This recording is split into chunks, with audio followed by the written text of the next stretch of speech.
नमस्कार, खबर की खबर में आपका स्वागत है और आपके साथ मैं हूं राजीव शर्मा। झारखंड में बीजेपी की हार का विलेन कौन? 9 महीने में बीजेपी कामयाबी आंधी क्यों? मोदी विरोधी महामोर्चे पर मुहर की असली वजह क्या है? दिखाएंगे बीजेपी की हार गद्दार, लेकिन उससे पहले देखिए इस वक्त की टॉप 20 न्यूज।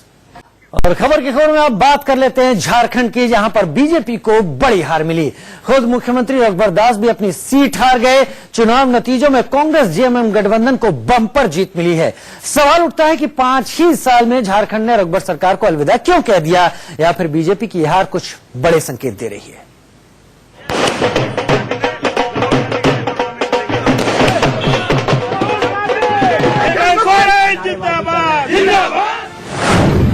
अब की बार 65 के पार का फॉर्मूला फेल।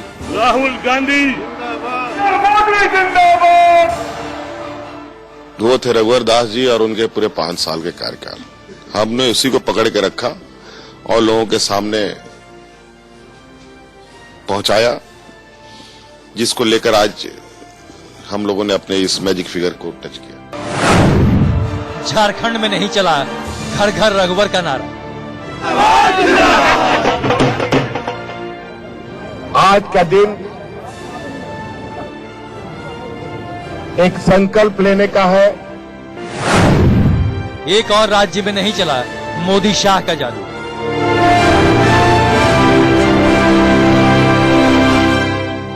हमने पूरी कोशिश की कि राज्य की जनता ने जो जनादेश दी थी, उस जनादेश का सम्मान करते हुए विकास पहुंचाना था।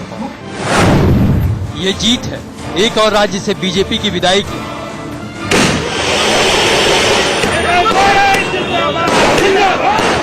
बहुत ताकत लगाई थी झारखंड ने भी, लेकिन शासन नहीं हारा है। हार गए। आत्मचिंतन की जरूरत है। ये जश्न है झारखंड में कांग्रेस जेएमएम को मिले प्रचंड जनादेश का।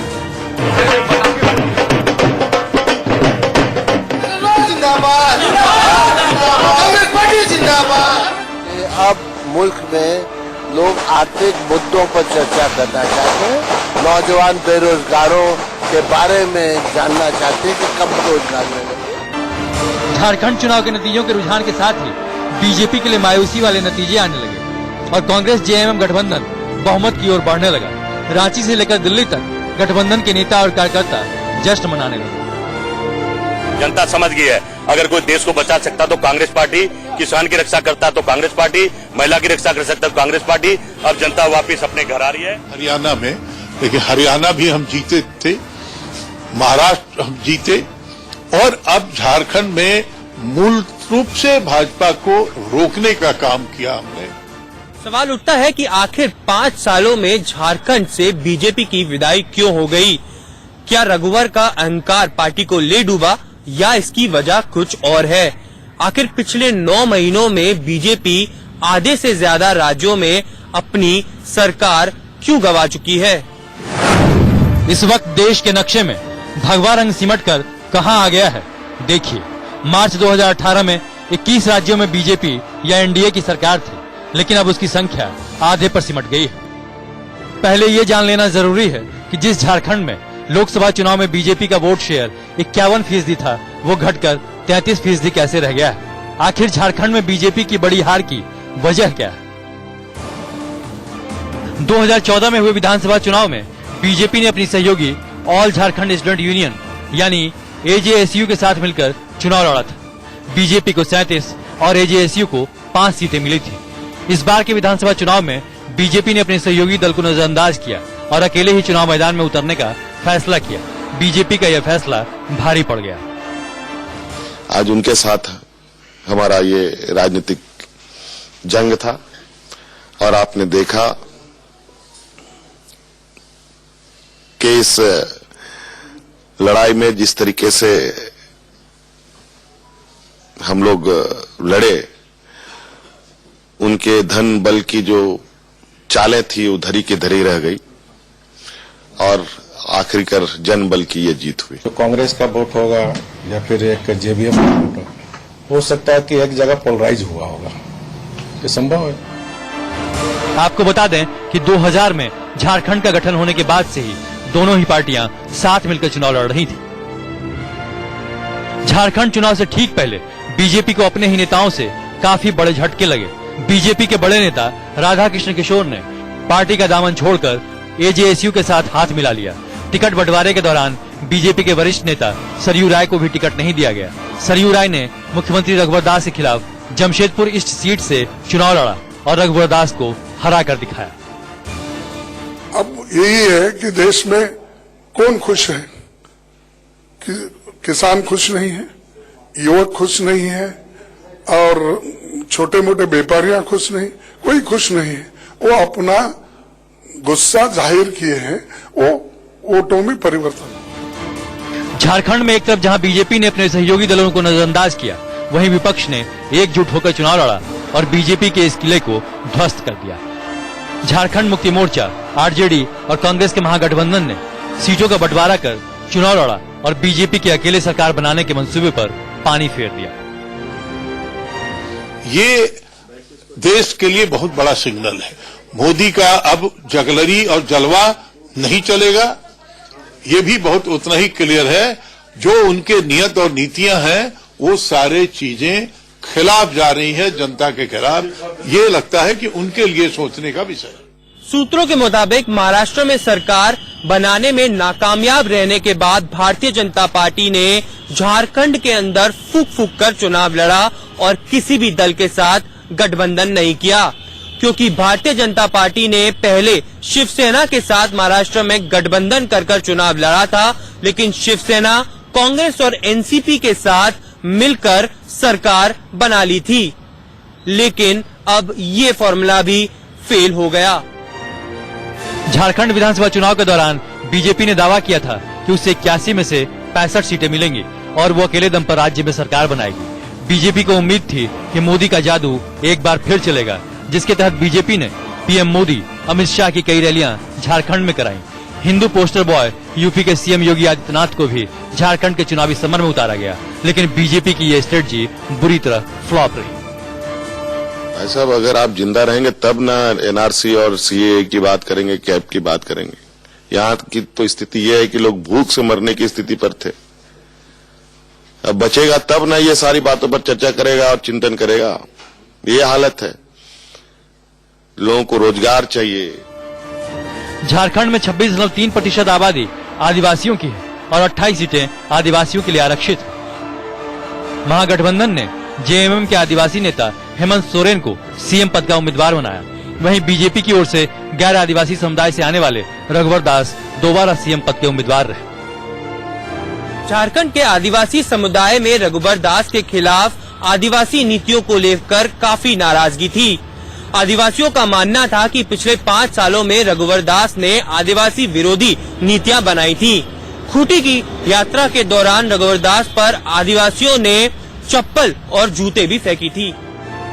सूत्रों की माने तो आदिवासी समुदाय से आने वाले अर्जुन मुंडा को इस बार सीएम बनाए जाने की मांग उठी थी, लेकिन बीजेपी के शीर्ष नेतृत्व ने रघुवर दास पर दांव लगाया, जो उल्टा पड़ गया।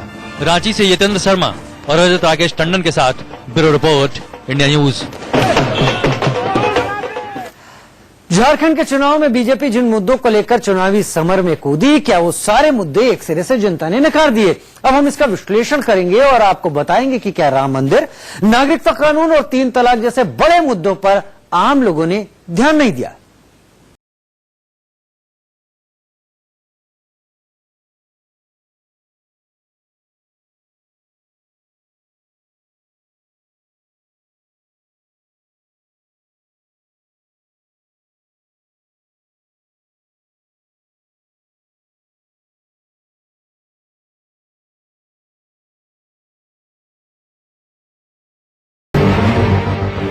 झारखंड के रण में चित हुए बीजेपी के धुरंधर।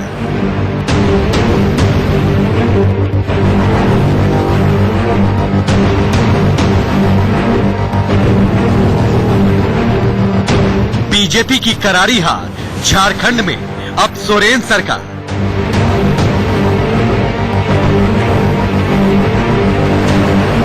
भगवा नक्शे से अब झारखंड भी गायब हो गया।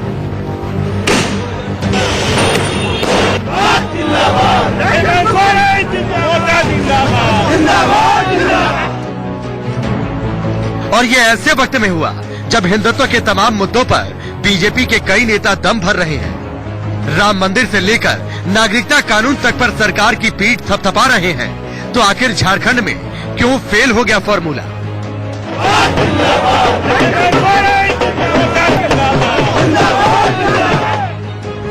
मंदिर, नागरिकता और घुसपैठिए के मुद्दे पर चुनाव लड़ने वाली बीजेपी को तगड़ी पटखनी मिली। बीजेपी के वोट शेयर में 2014 की तुलना में करीब 2% का इजाफा जरूर हुआ, लेकिन इसका फायदा सीटों के नंबर गेम में नहीं हो पाया।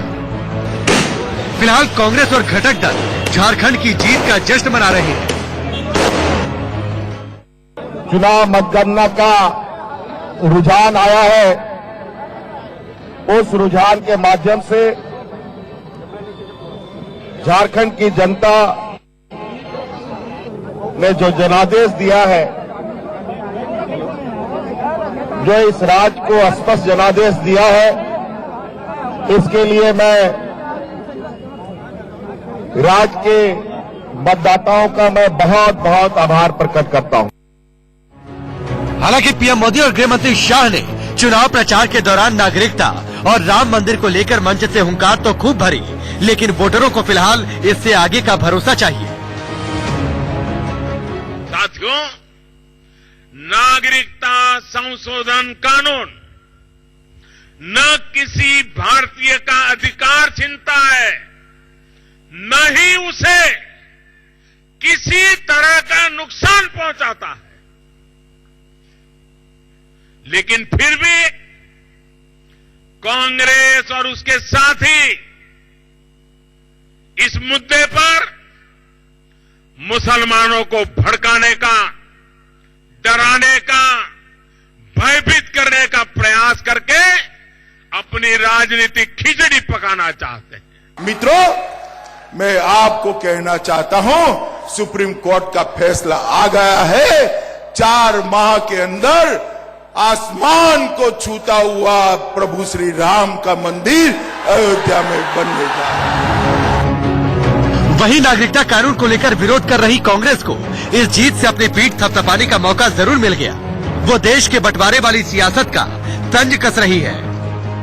मोदी शाह के इस बात की कोई परवाह नहीं है कि ये जो सीएबी कानून अभी लाए हैं, वे भारत की आत्मा को तार तार कर देगा। आदिवासी राज्य झारखंड में पीएम मोदी के चेहरे और राष्ट्रीय मुद्दों के दम पर विधानसभा चुनाव में उतरी बीजेपी ने सहयोगियों को दरकिनार किया, जिसकी कीमत भी उसको चुकानी पड़ी। राजनीति नहीं बदल रही है, इनकी उल्टी गिनती शुरू हो गई है। जो आप कब तक राष्ट्रवाद की बात करोगे, 370 की बात करोगे, राम मंदिर की बात करोगे? लोग तो भूखे मर रहे हैं, रोजगार जा रहा है, नौकरी मिल नहीं रही, नौकरी जा रही है, काम धंधे ठप हो गए हैं, अर्थव्यवस्था गर्त में जा रही है।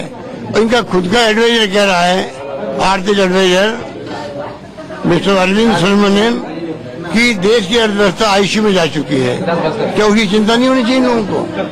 उसकी चिंता करने की बजाय आप लोग भड़का रहे हो, गुमराह कर रहे हो, कब तक चलेगा ये? भारतीय जनता पार्टी पिछले 6 साल से जिस तरह से लोगों को धोखा दे रही है, ये उसी का परिणाम है कि कब तक भारतीय जनता पार्टी भी लोगों को गुमराह करेगी। एक ने एक दिन तो लोग उसके खिलाफ खड़े हो गए, और ये दिख रहा है हरियाणा से लेकर और महाराष्ट्र से लेकर अब लोग खड़े हो गए हैं भारतीय जनता पार्टी की गलत नीतियों में। झारखंड का चुनाव मोदी सरकार 2.0 में नागरिकता, 3 तलाक और राम मंदिर जैसे मुद्दों के लिहाज से पहली प्रयोगशाला माना जा रहा था, और इसमें फिलहाल बीजेपी को तगड़ा झटका लगा है।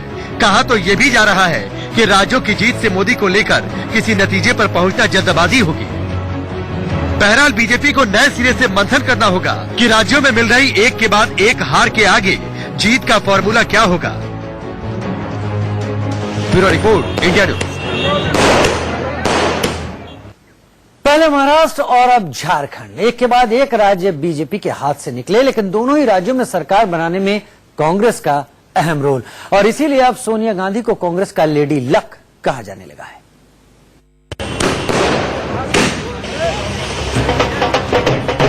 राहुल गांधी।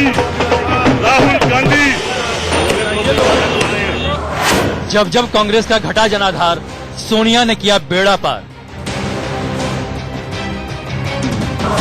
राहुल की मेहनत गई बेकार, सोनिया ने किया फिर उद्धार।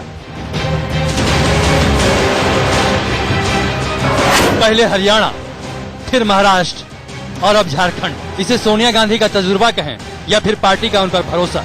मोदी लहर के बीच 73 साल की सोनिया ने एक बार फिर पार्टी की कमान संभाली तो हर अग्नि परीक्षा में कांग्रेस, हरियाणा, फिर महाराष्ट्र और अब झारखंड। इसे सोनिया गांधी का तजुर्बा कहें या फिर पार्टी का उन पर भरोसा। मोदी लहर के बीच 73 साल की सोनिया ने एक बार फिर पार्टी की कमान संभाली तो हर अग्नि परीक्षा में कांग्रेस जबरदस्त वापसी करने लगी। राहुल गांधी नहीं, बहुत अच्छा है। अभी मुझे जिस तरह के परिणाम आ रहे हैं, मुझे पूरी उम्मीद है कि रिजल्ट भी आखिर जो रिजल्ट आएगा वो भी कांग्रेस और कांग्रेस कोलिशन के हक में होगा। झारखंड विधानसभा चुनाव 2014 में जहां कांग्रेस महज 6 सीट जीत पाई थी, लेकिन 5 साल बाद 2019 में सोनिया की अगुवाई में रुझानों के मुताबिक कांग्रेस को 15 सीटें मिली, जो 200% फायदे से भी ज्यादा है। सियासी पंडित कहते हैं कि ये सोनिया गांधी की सियासी सूझबूझ का नतीजा है कि झारखंड चुनाव में कांग्रेस ने जेएमएम और आरजेडी के साथ चुनाव पूर्व गठबंधन कर लिया, जिसका नतीजा सामने है। इससे यही बताता है कि बीजेपी की गवर्नमेंट वहाँ फेल हो गई। सेंट्रल गवर्नमेंट जो वायदे किए थे वो भी निभा नहीं सके। लोगों ने देखकर ये निर्णय लिया है, इसका स्वागत करते हैं। लोकसभा चुनाव 2019 में बड़ी हार के बाद सोनिया गांधी पार्टी की अंतरिम अध्यक्ष बनी, जिसके बाद जितने भी राज्यों में चुनाव हुए वहां कांग्रेस या तो सरकार बनाने में कामयाब हुई या फिर सबसे बड़ी पार्टी बनकर उभरी। सोनिया गांधी के कमान संभालने के बाद कांग्रेस के लिए सबसे बड़ी और पहली खुशखबरी हरियाणा से आई। विधानसभा चुनाव में कांग्रेस ने बीजेपी को कड़ी टक्कर देते हुए 90 में से 31 सीटों पर जीत दर्ज की, जबकि 2014 में कांग्रेस ने वहां 15 सीटों पर जीत दर्ज की थी। इस हिसाब से देखा जाए तो कांग्रेस ने सोनिया गांधी के अंतरिम अध्यक्ष बनते ही प्रदर्शन में 200% से ज्यादा का उछाल दर्ज किया। हालांकि हरियाणा में कांग्रेस सरकार बनाने में सफल नहीं हो पाई। महाराष्ट्र विधानसभा चुनाव में 288 में से कांग्रेस की झोली में 44 सीटें ही आई, जो 2014 से महज 2 सीटें ही ज्यादा रही। हालांकि महाराष्ट्र में कांग्रेस के प्रदर्शन में तो बहुत बड़ा सुधार नहीं आया, लेकिन सहयोगी दल एनसीपी की 54 और शिवसेना की 56 सीटों के साथ राज्य में सरकार बनाने में कामयाब हो गई और बीजेपी 105 सीटों के साथ राज्य में सबसे बड़ी पार्टी होने के बाद भी सत्ता से बेदखल हो गई। राजनीति के पंडित बताते हैं कि सोनिया ने जब जब कांग्रेस की बागडोर थामी तो पार्टी का परफॉर्मेंस पहले से काफी बेहतर हुआ। ये सब जानने के लिए थोड़ा फ्लैशबैक में चलना होगा। सोनिया गांधी जी जब भी आगे से आती है, लीड करती है कांग्रेस पार्टी को, एक नई ऊर्जा, नई दिशा, नया जोश आ जाता है। तो डेफिनेटली पार्टी के कार्यकर्ता आगे आके सोनिया जी का साथ देते हैं, सोनिया जी को सपोर्ट करते हैं। इससे पहले 1998 में जब कांग्रेस काफी बुरे दौर से गुजर रही थी तो सोनिया गांधी ने पार्टी की कमान अध्यक्ष के रूप में संभाली। अध्यक्ष के रूप में पिछले 20 साल में सोनिया गांधी का सफर किसी पहिए के पूरे चक्कर घूमने जैसा है। सोनिया गांधी के नेतृत्व में कांग्रेस 1999 का लोकसभा चुनाव लड़ी, लेकिन इस बार भी उसे मुंह की खानी पड़ी और अटल बिहारी वाजपेयी की अगुवाई वाली बीजेपी ने बढ़त बनाते हुए एक बार फिर से सरकार बना ली। 2004 के लोकसभा चुनाव में सोनिया ने राजनीतिक परिपक्वता दिखाई, कई राजनीतिक दलों से गठबंधन का चुनाव लड़ा और बीजेपी के फील गुड और भारत उदय जैसे नारे धरे के धरे रहे। सोनिया गांधी इस देश की एक ऐसी नेता रही हैं जिन पे कितनों कीचड़ उछाले लोग, लेकिन वहां तक नहीं पहुंचता है। इतनी साफ सुथरी, डिटरमिन, जिनको बिलो द बेल्ट जिस पर हमला हुआ लेकिन अडिग रहने वाली, वो एक नेतृत्व देने वाला काम किया है। वो निश्चित तौर पे आप कह सकते हैं कि she is lucky for us. 2004 में सोनिया ने न सिर्फ पार्टी की दोबारा सत्ता वापसी करवाई, बल्कि खुद को मिली प्रधानमंत्री की कुर्सी भी ठुकरा दी। सोनिया का ही करिश्मा था। 2009 में भी सोनिया गांधी के नेतृत्व में कांग्रेस को जबरदस्त कामयाबी मिली, फिर से यूपीए की सरकार बनी और मनमोहन सिंह दोबारा प्रधानमंत्री बने। लेकिन सोनिया की अध्यक्षता के 14वें साल में कांग्रेस के बुरे दिन शुरू हो गए। केंद्र में मोदी की सरकार बनी और कांग्रेस महज 44 सीटों पर ही सिमट गई थी। करीब 3 साल बाद खराब स्वास्थ्य के कारण सोनिया ने अध्यक्ष पद छोड़ दिया। मोदी राज और मोदी लहर में कांग्रेस की दुर्गत हो गई। 2019 के चुनाव के नतीजों के बाद राहुल गांधी ने अध्यक्ष पद से इस्तीफा दे दिया। इसके बाद फिर तमाम कयासों के बीच एक बार फिर से पार्टी की कमान सोनिया गांधी ने अपने हाथों में लिया और एक बार फिर बुरे दौर में सोनिया गांधी ने पार्टी की कमान संभाल रखी है। एक के बाद एक 3 राज्यों में बेहतर परफॉर्मेंस और सोनिया के भरोसे के बूते पार्टी को मजबूती मिली और अब इसका फायदा उन राज्यों में भी होगा जहां कांग्रेस के अंदर गुटबाजी हावी हो रही है या फिर जहां बीजेपी सरकार हटाओ स्ट्रेटजी बनाने में जुटी, क्योंकि सोनिया गांधी की एंट्री के बाद विरोधियों के दांव उल्टे पड़ रहे हैं। Bureau report, India news. Rahul Gandhi, Rahul Gandhi.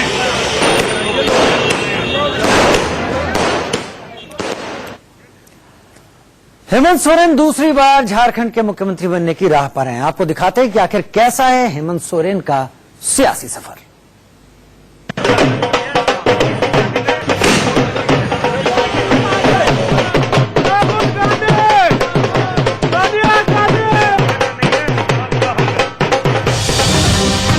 जल, जंगल और जमीन का नारा चल गया। झारखंड में बीजेपी के रघुबर दास अपने काम से लोगों का दिल जीतने में नाकाम रहे और झारखंड के गुरुजी यानी शिबू सोरेन के बेटे हेमंत सोरेन के हिस्से एक और बड़ी जीत आ गई। शुरुआती दौर में ही ऐसा लग रहा है कि टक्कर है और कांग्रेस पार्टी की बढ़त है और सरकार बनाने के नजदीक है। झारखंड में शुरुआती रुझान उसी तरह बदले जिस तरह झारखंड में सरकारें बदलती रही, लेकिन तस्वीर साफ होते होते झारखंड में कांग्रेस और झारखंड मुक्ति मोर्चा के खेमे में जश्न शुरू हो गया और हेमंत सोरेन को बधाइयां देने वालों का तांता भी लग गया। इससे यही बताता है कि बीजेपी की गवर्नमेंट वहां फेल हो गई। सेंट्रल गवर्नमेंट जो वायदे किए थे वो भी निभा नहीं सके। लोगों ने देखकर ये निर्णय लिया है, इसका स्वागत करते हैं। हेमंत सोरेन झारखंड के 5वें मुख्यमंत्री रह चुके हैं। सोरेन 13 जुलाई 2013 से 28 दिसंबर 2014 तक मुख्यमंत्री थे। उससे पहले वो अर्जुन मुंडा मंत्रिमंडल में उप मुख्यमंत्री थे। 24 जून 2009 से 4 जनवरी 2010 तक वो राज्यसभा सांसद भी रह चुके हैं। आदिवासी अस्मिता की बुनियाद पर सियासत करने वाले शिबू सोरेन की विरासत हेमंत सोरेन ने बखूबी संभाल ली है। पिता शिबू सोरेन ने झारखंड की लंबी लड़ाई लड़ी और पहले मुख्यमंत्री के तौर पर झारखंड की कमान संभाली थी। चुनाव प्रचार में हेमंत सोरेन ने खुद को बीजेपी का इकलौता विकल्प बताकर प्रोजेक्ट किया था, इसीलिए इस बार भी हेमंत सोरेन 2 सीटों से चुनावी जंग में उतरे थे। हेमंत सोरेन दुमका और बरहेट सीट से चुनाव लड़े। दुमका से बीजेपी विधायक लुइस मरांडी के हाथों उनकी हार हुई, लेकिन बरहेट से बीजेपी के सिमोन मालतो को उन्होंने हरा दिया। हेमंत सोरेन ने 2014 के विधानसभा चुनाव में भी 2 सीटों पर किस्मत आजमाई थी। तब भी उन्हें दुमका से हार लेकिन बरहेट से जीत मिली थी और सोरेन विधानसभा में नेता प्रतिपक्ष बन गए थे। अब झारखंड की जीत के बाद समर्थक तो यही नारा लगा रहे हैं कि हमारा नया सिकंदर सोरेन है। Bureau report, India news. खबर की खबर में वक्त छोटे से ब्रेक का, जल्द हाजिर होते हैं। नमस्कार, आपके साथ हूं मैं राजीव शर्मा। अग्निपथ बनाम जन शपथ। कल दिल्ली के रामलीला मैदान में प्रधानमंत्री मोदी ने करीब 100 मिनट तक नागरिकता कानून को लेकर विपक्षियों पर वार किया। आज कांग्रेस की तरफ से 300 मिनट में उसका जवाब दिया गया। कांग्रेस ने बापू के समाधि स्थल राजघाट पर सत्याग्रह किया। सत्याग्रह के जरिए कांग्रेस ने भी मोदी के वार पर पलटवार किया। देखिए अग्निपथ बनाम जन शपथ।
मोदी सरकार के नागरिकता कानून के फैसले के विरोध में आक्रामक कांग्रेस पूरे रंग में दिखी।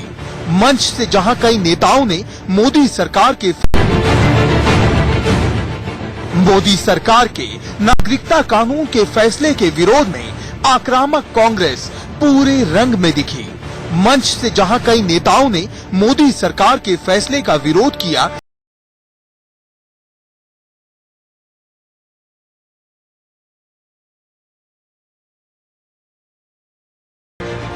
of India, the preamble. We, the people of India, having solemnly resolved to constitute India into a sovereign, socialist, secular, democratic republic. We, the people of India, having solemnly resolved to constitute India into a sovereign, socialist, secular democratic Republic. Bharat के लोग भारत को एक संपूर्ण प्रभुत्व संपन्न समाजवादी पंथनिरपेक्ष लोकतंत्रात्मक गणराज्य बनाने के लिए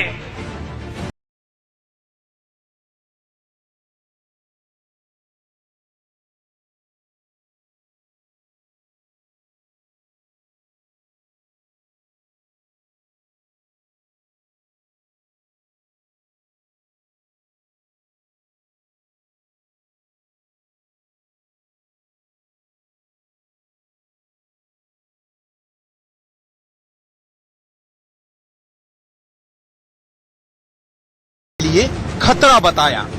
भाइयों बहनों, जो आग लगा रहे हैं, टीवी पे उनके जो दृश्य आ रहे हैं, ये आग लगाने वाले कौन हैं, वो उनके कपड़ों से ही पता चल जाता है।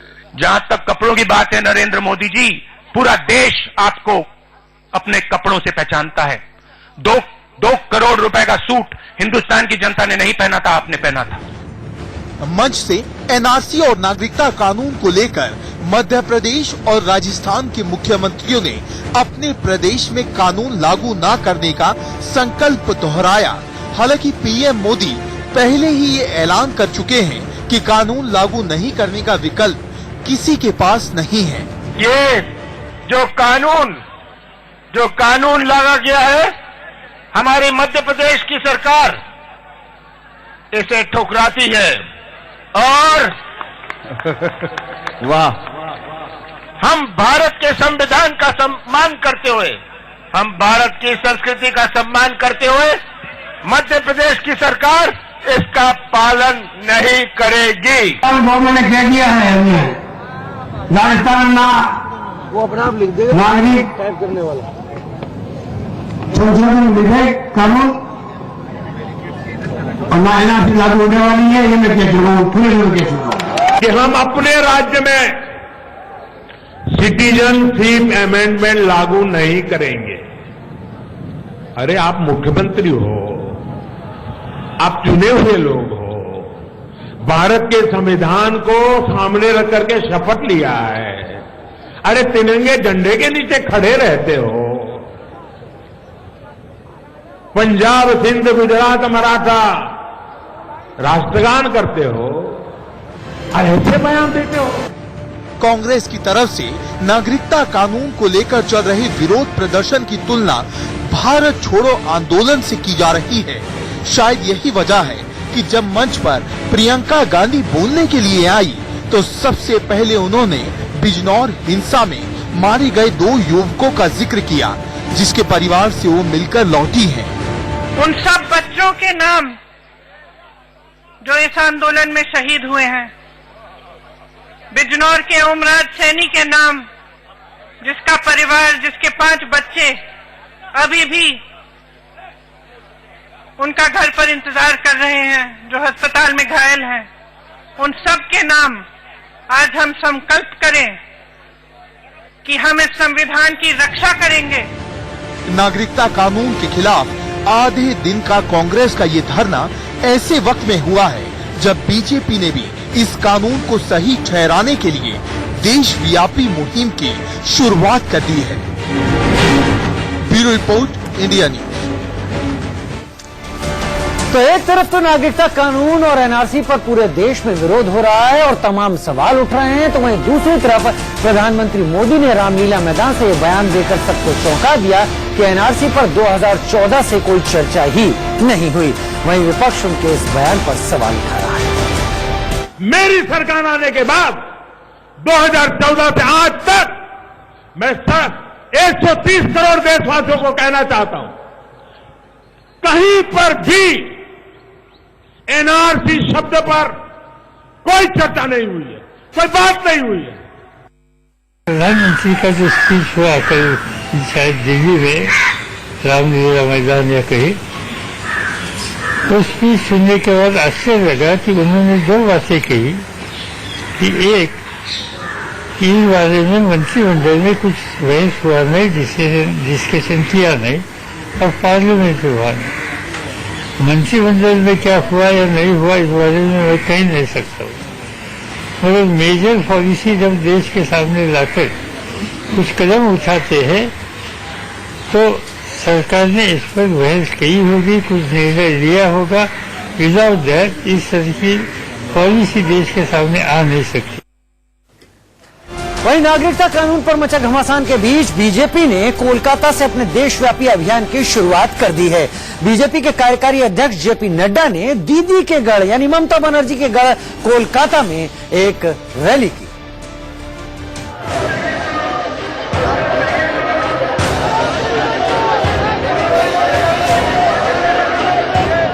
नागरिकता कानून पर बीजेपी का बंगाल मार्च, ममता के गढ़ में बीजेपी की रैली, नागरिकता पर हर सवाल का जवाब देने के लिए रैली, नागरिकता संशोधन कानून को लेकर देश में फैली हिंसा से निपटने के लिए बीजेपी ने देशव्यापी अभियान की शुरुआत की, तो पहली बड़ी रैली ममता बनर्जी के गढ़ में की। आज ये सीएए सिटीजन्स अमेंडमेंट एक्ट, जिसके बारे में ममता दीदी ने और इनके सारे नेताओं ने देश में भ्रम फैलाने की कोशिश की, देश को गुमराह करने की कोशिश की, ये नागरिक संशोधन नियम है क्या? आपको जान करके स्पष्ट हो जाएगा कि यह नियम नागरिकता देता है, किसी की नागरिकता लेता।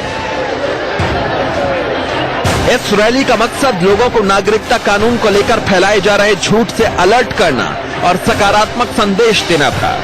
बीजेपी के कार्यकारी अध्यक्ष जेपी नड्डा, पश्चिम बंगाल के बीजेपी प्रभारी कैलाश विजयवर्गीय के नेतृत्व में हजारों बीजेपी कार्यकर्ता सड़कों पर उतरे थे। हाथ में तख्तियां थीं जिस पर नागरिकता के पक्ष में संदेश लिखे थे। ये जो जुलूस में आई डू नॉट सपोर्ट बोल के जो खड़े हो गए थे, वो ज्यादातर बहकावे में आके करे, उनको समझ में ही नहीं आया। ऐसे बहुत सारे हमारे पास वीडियोस निकले हैं जहाँ पे जो लोग गए हैं उनको खुद ही पता नहीं किस लिए गए हैं। उन्होंने बोला, हमको किसी नेता ने बोला अच्छा क्या है, अच्छा कोई बिल पास हुआ है। यही मतलब अगर इसी तरह से करते रहे तो खामखा आप लोगों को परेशान करोगे, वो सही नहीं है। कोलकाता के सुबोध मलिक स्क्वायर से शुरू हुआ बीजेपी का मेगा शो श्याम बाजार पर जाकर खत्म हुआ। कार्यकारी अध्यक्ष जेपी नड्डा ने पश्चिम बंगाल के मुख्यमंत्री ममता बनर्जी पर नागरिकता को लेकर तुष्टीकरण की राजनीति का आरोप लगा दिया। पर ये जनसैलाब देखा है, सारे बंगाल ने सीएए का, सिटीजन्स अमेंडमेंट एक्ट का समर्थन किया है और खुशी जाहिर, और ममता जी तुष्टीकरण की राजनीति कर रही है। ममता जी वोट बैंक की राजनीति कर रही है, छोटे इरादे को लेकर के चली है। वो नहीं चाहती कि मतुआ समाज, जो दलित समाज है, राजवंशी समाज और जो हमारा नमो शूद्र समाज है, जो बांग्लादेश से आया है, जिनको प्रताड़ना हुई है, जिनको हर तरीके की मुसीबत झेलनी पड़ी है, आज उनको नागरिकता का पूरा अधिकार नहीं है। पश्चिम बंगाल की ममता सरकार किसी भी कीमत पर राज्य में नागरिकता कानून और एनआरसी लागू नहीं होने देना चाहती। ममता नागरिकता कानून को लेकर इतनी खफा हैं कि उन्होंने यूएन की निगरानी में जनमत संग्रह कराने की बात कहकर सनसनी फैला दी थी। जिस पर प्रधानमंत्री मोदी ने भी उन्हें रामलीला से खरी खोटी सुनाई। सीधी कोलकाता से यूएनओ पहुंच गई, संयुक्त राष्ट्र संघ पहुंच गई,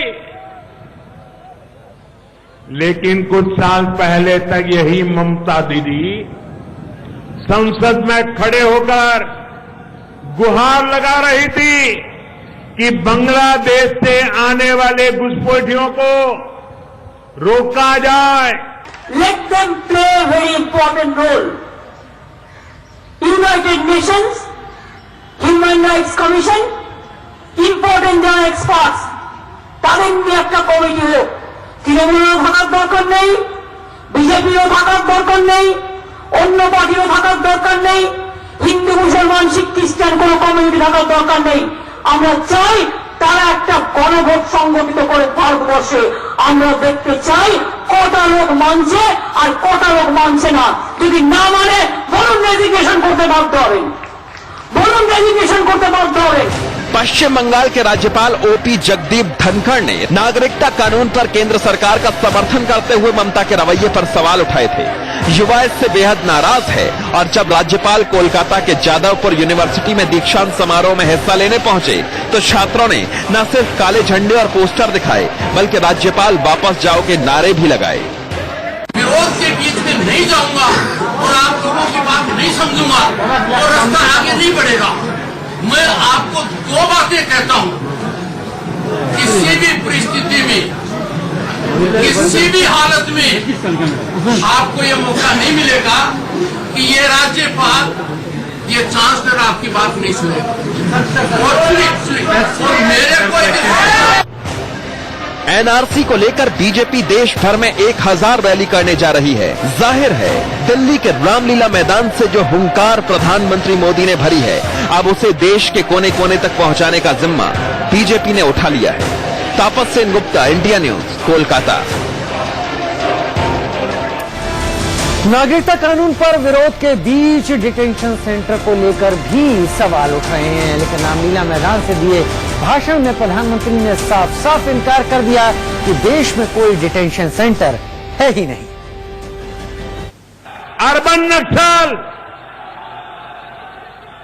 ये अफवाह फैला रहे हैं कि सारे मुसलमानों को डिटेंशन सेंटर में भेज दिया जाएगा।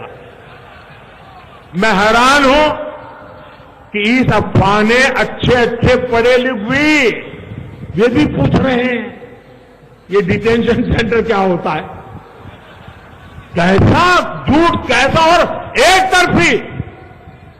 मैं एक मीडिया रिपोर्ट देख रहा था जिसमें मीडिया के लोगों से पूछ रहे थे कि ये जरा बताइए भाई डिटेंशन सेंटर कहां बना है, आपको पता है क्या? तो सामने वाले उनको पूछ रहे थे कि हमने तो सुना है इसलिए कह रहे हैं, सुना है तो किस लिए?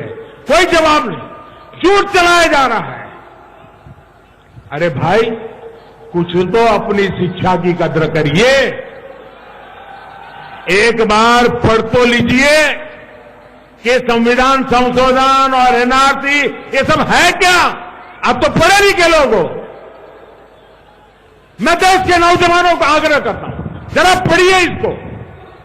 अब भी जो भ्रम में है मैं उन्हें कहूंगा कि कांग्रेस और अर्बन नक्सलियों द्वारा उड़ाई गई डिटेंशन सेंटर की अफवाहें सरासर झूठ है, बद इरादे वाली है, देश को तबाह करने के नापाक इरादों से भरी पड़ी है।